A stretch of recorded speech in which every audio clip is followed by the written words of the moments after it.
Magandang araw sa inyong lahat. Ako si Dr. Maria Elena Santos.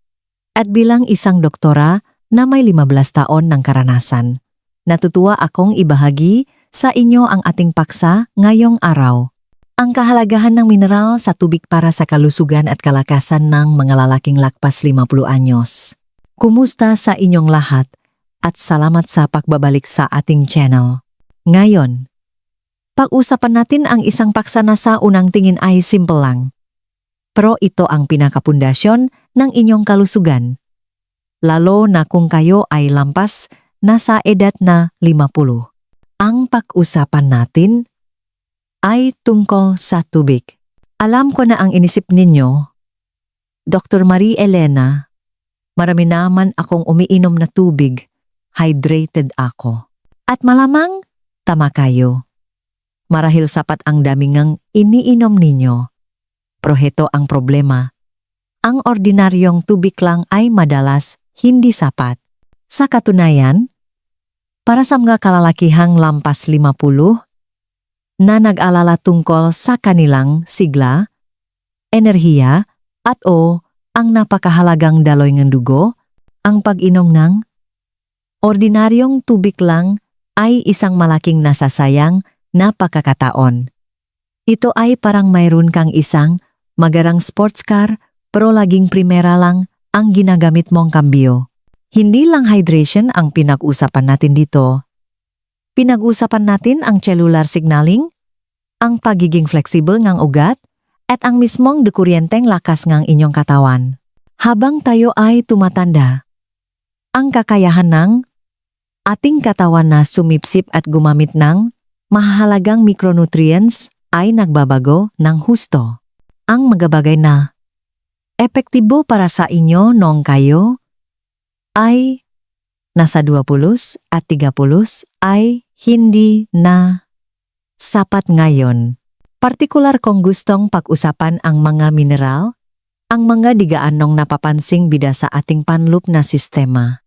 Ang mga microscopic elements na ito ang responsible sa lahat ng bagay, mula sa pag-regulate ng tibok ng inyong puso, sa pagpapadala ng mga nerve signals, at ang pinaka-critical sa ating talakayan ngayon, ang pagre-relax ng inyong mga daluyan ng dugo para masiguro ang malakas at tuloy-tuloy na daloy ng dugo sa bawat sulok ng inyong katawan, kasama na ang mga bahagi na mahalaga para sa pinakamataas na performance. Kung ikaw ay isang lalaking lampas 50 at naghahanap kang isang madali at murang paraan araw-araw na makakatulong sa lahat ng tama mong ginagawa iyong dieta, ehersisyo, at ma-supplement ang video na ito ay para sa iyo. Ipapakilala ko sa inyo hindi lang isa, kundi ilang makapangyarihang mineral at ipapakita ko kung bakit at paano ang pagdaragdag ng isang maliit na kurot ngang tamang sangkap sa iyong iniinom na tubig araw-araw ay maaring baguhin ng tuluyan ang iyong antas ngang enerhiya at sigla. Sa pagtatapos nito, hindi mo natitingnan ang isang basong tubig sa parehong paraan ulit. Unahin nating talakayin ang anatomy ng pagtanda at hydration. Nung mas bata ka pa, ang iyong nga bato, kidneys, ay parang makampeon sa pagsasala. Ang iyong digestive tract ay isang superstar sa pagsipsip ngang sustansya. Pinapawisan ka, umiinom ka, sumisipsip ang katawan mo, at nananatiling perpektong balanse ang lahat. Pagsapit natin sa edad 50, may ilang bagay na nagsisimulang mangyari na nakaapekto kung paano ginagamit ng ating katawan ang tubig. Una, humihina ang iyong mekanismo ng pagkauhaw. Hindi mo nagaanong ramdam ang matinding pagkauhaw na humahantong sa chronic na mababang antas ng dehydration kahit na sa tingin mo ay sapat ang iyong iniinom. Pangalawa, hindi na nagiging gaanong epektibo ang iyong mga bato sa pagpapanatiling ng tubig na nagiging sanhingang mas mabilis na paglabas ng mahahalagang mineral at electrolytes kaysa sa bilis ng iyong pagsipsip sama ito, para kang nagiging isang mabagal na tagas na patuloy na umubos sa mahalagang karga ng iyong baterya. Pangatlo, at pinakakritikal para sa daloy ngang dugo, kailangan nating pag-usapan ang vascular system. Ang loop ngang iyong maugat arteries at capillaries ay kung saan nangyayari ang mahika. Sa paglipas ng panahon, ang mga makinis na pader ng kalamnan na ito ay maaring manigas at hindi na gaanong nababaluktot, ibig sabihin hindi na sila madaling makrelax kapag inutusan. Ang paninigas na ito ang kalaban ng malakas na daloyng dugo, ang ordinaryong tubig, saga ng sarili, ay nag-hydrate lamang sa likido sa labas ng iyong ngachel, magaling itong pumalit ng nawawalang volume, ngunit hindi nito taglay ang kuryenteng karga na kailangan para tulungan ang tubig at ang mga sustansyang dala nito na makatawid sa cell membran. Ang kuryenteng kargang iyon ay nakmumula sa mga electrolyte na mga mineral lamang na natunaw sa tubig na may dalang electrical impulse. Kapag kulang sa mga mahahalagang mineral na ito, bumibigay ang komunikasyon ng iyong nga cell. Nahihirapan ang iyong mga kalamnan na gumalaw. Nakakamali ang iyong mga ugat, at hindi nakukuha ang iyong mga daluyan ng dugo ang malinaw na senyales na magdilate o bumuka. Hindi ito tungkol sa pag-inom ng mamahaling mineral water. Ito ay tungkol sa pagiging isang proaktibo at may alam na tagapagtaguyod ng sarili mong kalusugan. Ang pag-unawa kung aling mga partikular na mineral ang madalas na nauubos at pinakakritikal para sa kalusugan ng mga ugat habang ikaw ay tumatanda. Kung may isang mineral na may papakiusap ko sa bawat lalaking lampas 50 na paktunan ngang pansin, ito ay ang magnesium. Ang magnesium ay isang tunay na powerhouse. Ito ay kasangkot sa mahigit 300 iba't ibang proseso ngang enzima sa katawan. Kung narinig niyo na akong magsalita dati, tinatawag ko itong ultimate chiller mineral. Responsible ito sa pagre-relax ng makinis na kalamnan smooth muscles sa buong katawan mo. Ngayon, saan ba mahalaga ang mamakinis na kalamnan na ito para sa sigla ng isang lalaki? Nasa lahat silanda ko, ngunit partikular sa mga pader ng iyong mga ugat at sa corpora cavernosa, ang parang esponghang silindrikal na tissue sa loop ng aringang lalaki na napupuno ng dugo para makaroon erection. Para maging pinakamainam ang daloy ng dugo, kailangang malambot at nababaluktot ang mga pader ng ugat. Kapag nakatanggap sila ngang senyales mula sa katawan, ang neurological signal na oras na para kumilos, kailangan nilang mag-relax, bumuka, at magbukas ng malapad. Ang prosesong ito na vasodilasyon ay lubos na nakadepende sa pagkakaroon ng sapat na magnesium. Kapag kulang ka sa magnesium, naaminin na natin, mahigit 75% ng populasyon ng mga matatanda ay kulang dahil sa pagkaubos ng mineral sa lupa at sa modernong dieta, ang iyong mga daluyan ng dugo ay patuloy na masikip at bahagyang nakakipot. Ito ay tinatawag na vasoconstriction. Tumutulong ang magnesium na labanan ang tensyon na ito. Ito ay gumaganap na parang isang makapangyarihang natural na calcium channel blocker. At ang calcium, ang mineral na nagtataguyod ng pag-urong ng kalamnan. Ang magnesium ay pumapasok at nagsasabing, "Sandali, huminga muna tayo.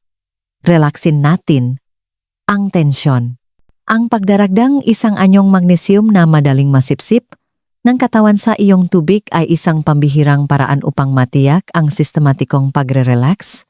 Mabilis itong nasisipsip sa bituka, pumapasok sa daluyan ng dugo, at agad na nagsisimulang magpadala ng ma-chill out na senyales sa iyong cardiovascular system. Ito ay direktang nagre-resulta sa mas madali, mas malakas, at mas matagal na daloy ng dugo sa buong katawan mo na, tulad ng maisip mo, ay lubhang kapakipakinabang para sa pangkalahatang enerhiya at sa performance sa pribadong sandali. Ang pangalawang mineral na kailangan nating bawiin ay ang sodium. Alam ko, sa loob ng maraming dekada, Sinabihan tayo na ang sodium ay kalaban. Iniugnay sa alta presyon at sakit sa puso.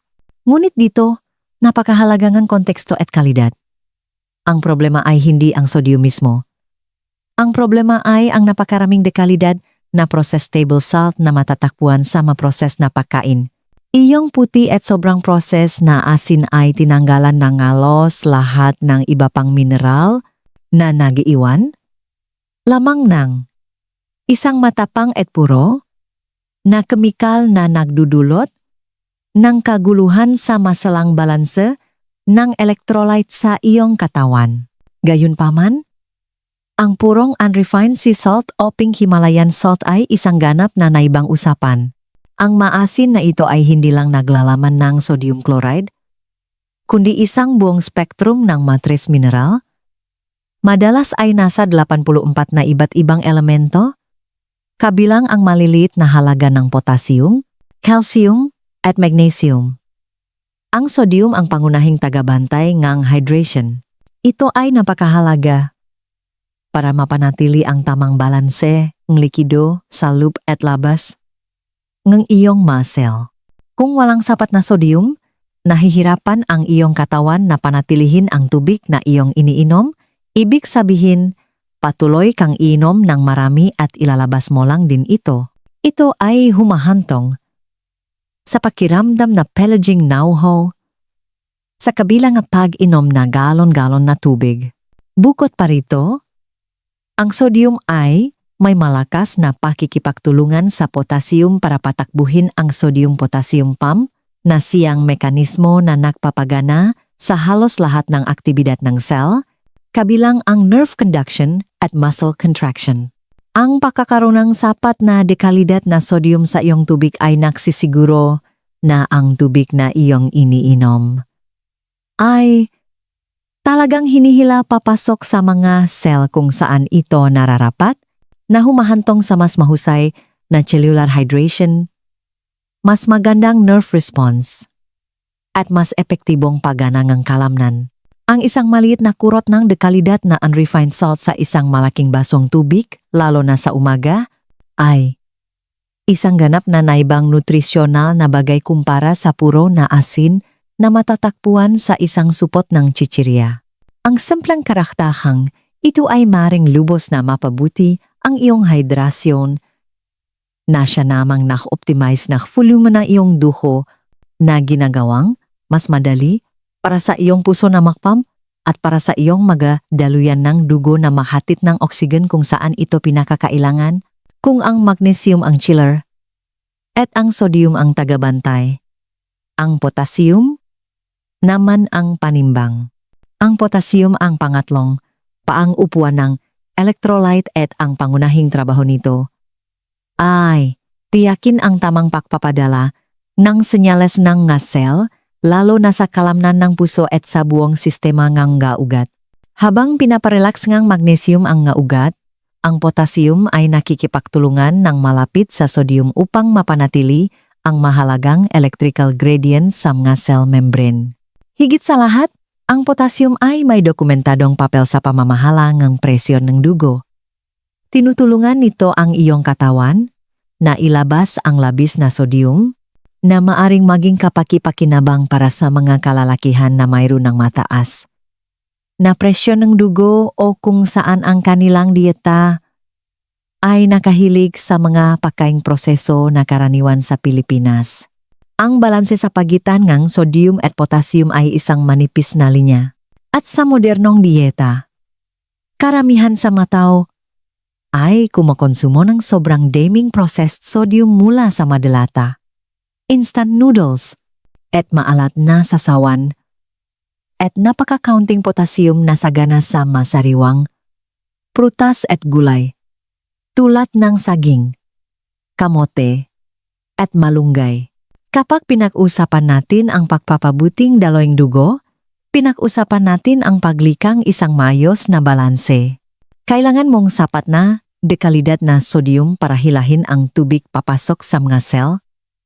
Ngunit kailangan mong sapat na potassium para panimbangin ito na tinitiyak na ang mga pader ng ugat ay mananatiling nababaluktot at tumutugon. Ang paktraktah nek potassium ay maring medyo, mas masalan dahil ang sobra nito ay maring making problema, ngunit ang PEC supplement ng maliit na halaga ng madaling matunaw. Na potassium chloride powder o simpleng paggamit ng isang mineral blend na mayaman sa potassium sa iyong tubig ay isang mahusay na diskarte upang maibalik ang madalas na napapabaya ang mineral ratio na ito. Sa pamamagitan ng pagsuporta sa maslang balanseng ito, binibigyan mo ang iyong puso at ang iyong buong network gadaluyan ng dugo nga tool na kailangan nila upang gumana sa pinakamataas na kahusayan, bagaman hindi ito isang klasikong electrolyte tulad ng magnesium o sodium. Ang zinc ay isang mineral na may napakahalagang papel sa sigla ng isang lalaki, kaya't ang pagsasama nito sa isang pang-araw-araw na water hack ay lubhang kapakipakinabang, lalo na para sa mga mas matatandang lalaki. Ang zinc ay isang pundasyon para sa produksyon at regulasyon ng testosterone. Patuloy na ipinapakita ng pananaliksik na kahit ang bahagyang kakulangan sa zinc ay maaring negatibong, makaapekto sa pagganang testikular na humahantong sa pagbabangang antas ng mahalagang male hormone na ito. Dahil ang testosterone ay kritikal para sa enerhiya, mood, kalamnan, at libido, ang pagsisiguro ng sapat na paggamit ng zinc ay hindi dapat ipagwalang bahala para sa mga kalalakihang lampas 50. Higit pa sa mga hormone, ang zinc ay isang tunay na powerhouse para sa iyong immune system. Habang tayo ay tumatanda, ang pagganangang immune system ay madalas na humihina na ginagawa tayong mas madaling kapitan ng sakit. Ang pagpapanatili ng iyong immune system na matatak ay nangangailangan ng tuloy-tuloy at maasahang supply ng zinc na gumaganap bilang isang pangunahing sangkap para sa hindi mabilang na mga immune cell. Bagaman hindi kakaraniwang nagdaragdag ng malalaking halaga ng zinc powder sa tubig, ang paggamit ng isang dekalidad na liquid zinc supplement madalas ay ilang patak lamang sa iyong tubig isang beses sa isang araw, ay isang napaka-epektibong paraan upang matiyak ang tuloy-tuloy at madaling masipsip na paggamit. Ito ay partikular na kapaki-pakinabang dahil ang zinc ay madalas na hindi gaanong nasisipsip kapag iniinom sa anyo ng tableta. Sa pamamagitan ng paghahalong ilang patak sa iyong tubig, tinitiyak mo na ang mahalagang regulator na ito ay agad na magagamit ng iyong sistema na sumusuporta sa iyong mga panlaban sa sakit at, higit sa lahat, pinapanatili ang kahandaang hormonal na siyang pundasyon ng tunay na sigla. Sa wakas, pag-usapan natin sandali ang iron. Bagaman ang iron supplementation ay karaniwang kailangan lamang kung mayroon kang kilalang kakulangan at dapat kang kumonsulta sa iyong doktor bago mag-supplement ang iron, mahalagang maunawaan ang fundamental na papel nito sa daloy ng dugo. Ang iron ang sentral na bahagi ng hemoglobin, ang protina sa mga pulang selulang dugo na tanging responsible sa pagdadala ng oksigen mula sa iyong mga baga patungo sa bawat selula ng iyong katawan, kabilang ang iyong mga kalamnan, at ang mga kritikal na tissue na nangangailangan ng oksigen para sa paninigas. Kung walang sapat na iron, hindi kayang magdala ng sapat na oksigen ng iyong dugo na humahantong sa pagkapagod, panghihina, at pangkalahatang pakiramdam na pagod. Ang kondisyong ito, na kilala bilang anemia, ay direktang nakakaapekto sa performance at sigla sa pamamagitan ng pakakait sa iyong matisyo ng kanilang pinakamahalagang gatong. Kung natukoy nga, iyong doktor na mababa ka sa iron, ang paggamit ng isang banayad at madaling masipsip na liquid iron supplement na hinalo sa tubig ay maaring maging isang game changer. Pinapabuti nito ang kalidad ng iyong daloy ng dugo sa pamamagitan ng pagpapahusay ng kapasidad nito na magdala ng oksigen.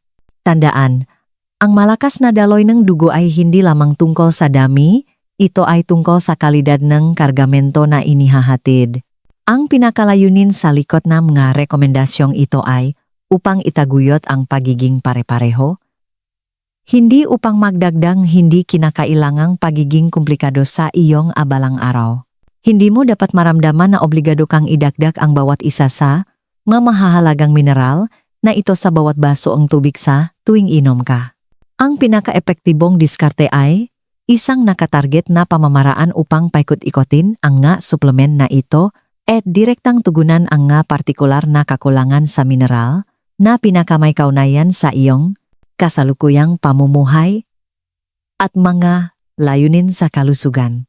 Ang pinakasimpleng lugar upang simulan ang pagbabago sa iyong pag-inom ng likido ay sa pang-araw-araw na vasodilator hack. Isang gawain na nakatuon ng husto sa pagre-relax at pag-optimize ng daloy ng dugo. Dapat mong simulan ang gawaing ito sa umaga na nagtatakda ng isang positibong tono para sa sirkulasyon sa buong araw.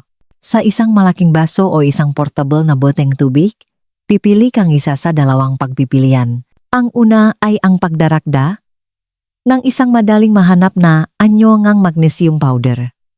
Dahil ang pagsipsip ay susi, pumili ngang isang preparasyon na madaling matunaw, tulad ng magnesium citrate o magnesium glycinate powder.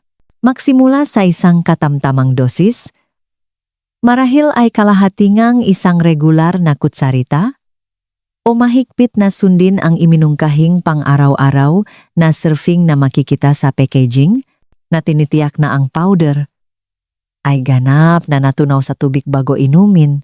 Ito ay nagsisilbing isang malakas na senyales sa iyong vascular system na mag-relax at bumuka.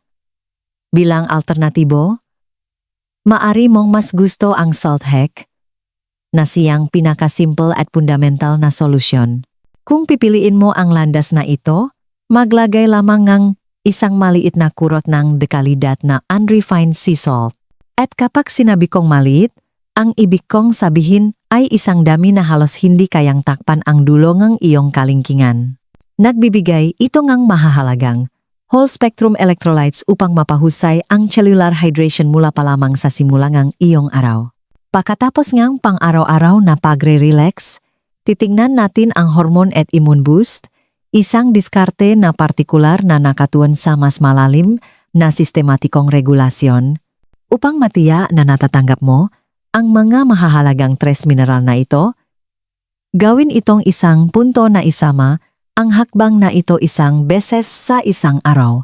Mainam na inumin kasabay ng isang pangunahing pagkain.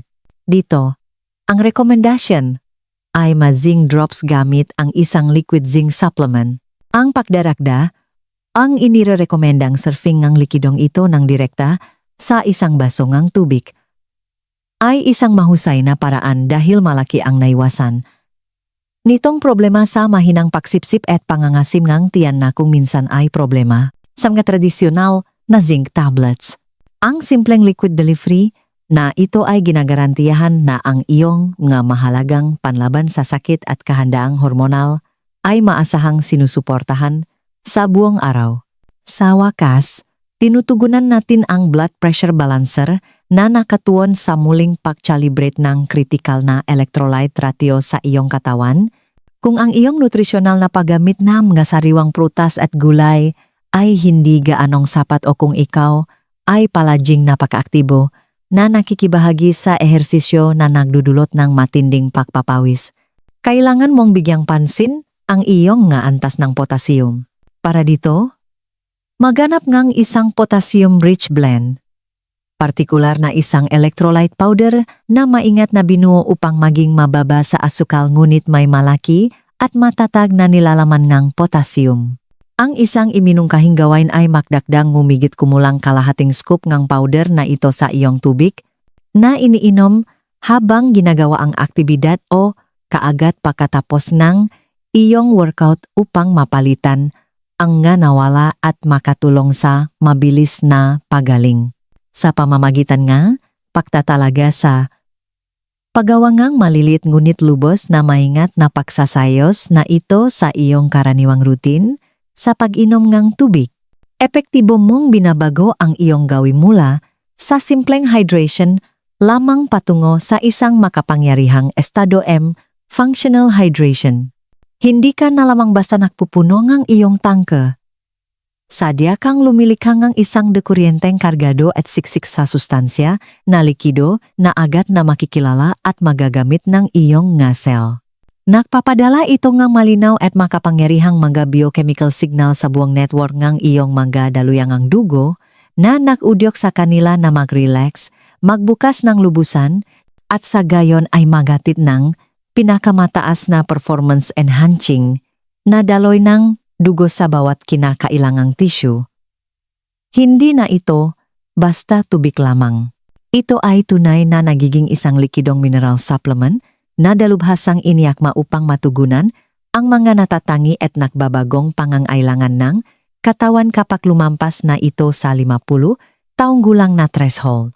Hinihikayat ko kayong subukan ang prangkang hak na ito ng may dinatitinak na pagiging pare-pareho sa lupngang buong 3 linggong panahon at bigyang pansin ang hindi may kakailang nga pagbuti sa iyong baseline na enerhiya, kalinawan ng isip, pisikal na lakas, at pangkalahatang sigla. Ang paggawa ng isang simpleng ngunit makapangyarihang hakbang na ito ngayon ay isang garantisadong pamumuhunan na tiyak na pasasalamatan na iyong 60 taong gulang na sarili sa hinaharap. Maraming salamat sa panonood. Kung nakita ninyong kapaki-pakinabang ang impormasyong ito, mangyaring pindutin ang like button, mag-subscribe para sa higit pang mga tips sa kalusugan at sigla, at ibahagi ang video na ito sa isang kaibigan na maaring umiinom pa rin ng ordinaryong tubig. Ipaalam sa akin sa mga komento sa ibaba kung aling mineral ang sisimulan mong idagdag ngayon. Ako si Dr. Maria Elena Santos.